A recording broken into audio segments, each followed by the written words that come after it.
Animal Farm. The story begins at Manor Farm, where Jones the farmer drank and whipped the animals. Old Major left a dying dream. A paradise without humans, governed by animals. Inspired, the starving animals rose up one morning and drove Jones away. The farm welcomed two new leaders, both of them clever pigs. Snowball was eloquent and passionate, wanting to improve everyone's life. Napoleon was silent and dark, caring more about the power in his hands. And there was Boxer, the tall horse, strong and absolutely loyal to the pigs. That winter, Snowball proposed a grand plan: to build a windmill. He drew complex plans on the ground, promising electricity and easier work.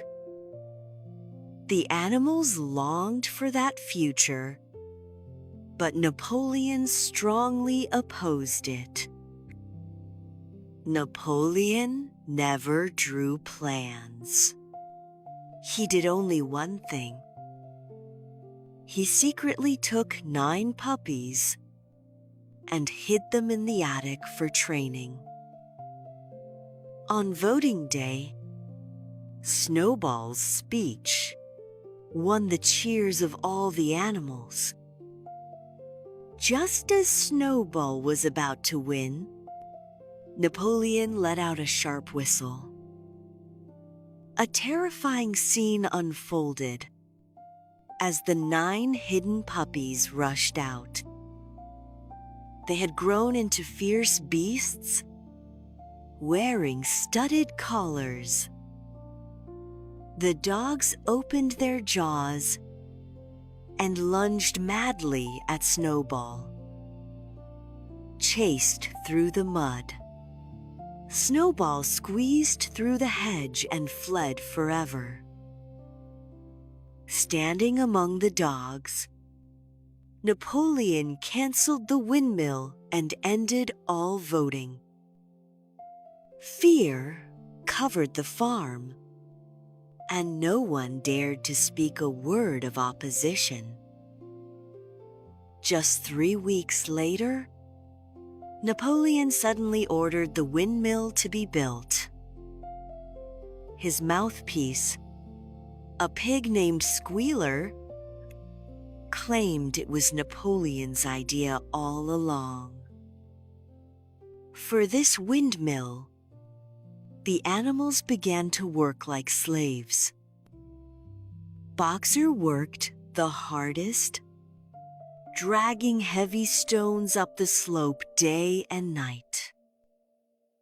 Though food grew scarce, he always said, "I will work harder." And his other motto, "Comrade Napoleon is always right." Years of labor finally broke Boxer down. He was the farm's backbone, a cart horse of immense strength but simple mind. He collapsed in a pool of blood while moving stones, his lung badly injured.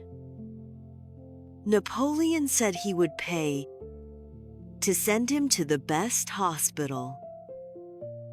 A van arrived, but Benjamin the donkey read the side in terror. Alfred Simmons, horse slaughterer and glue boiler. Napoleon had sold his most loyal soldier to buy whiskey. The animals screamed and chased. Boxer kicked the door, but the sound grew weak. The van disappeared into the dust, never to return. Years passed. The windmill was built, but used for milling corn, not electricity. The pigs grew fatter, while the other animals remained hungry. On a summer evening, something even more terrible happened.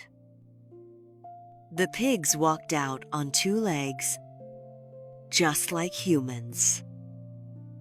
Napoleon wore Jones's old clothes, carrying a whip and parading proudly. The 7 commandments were gone, replaced by one contradictory line. All animals are equal, but some animals are more equal than others. Outside, the animals looked into the room. Pigs and humans sat together, drinking, gambling, and laughing. They looked from pig to man, and then from man to pig, and from man to pig, and then back to man. It was already impossible to say which face was pig and which was man.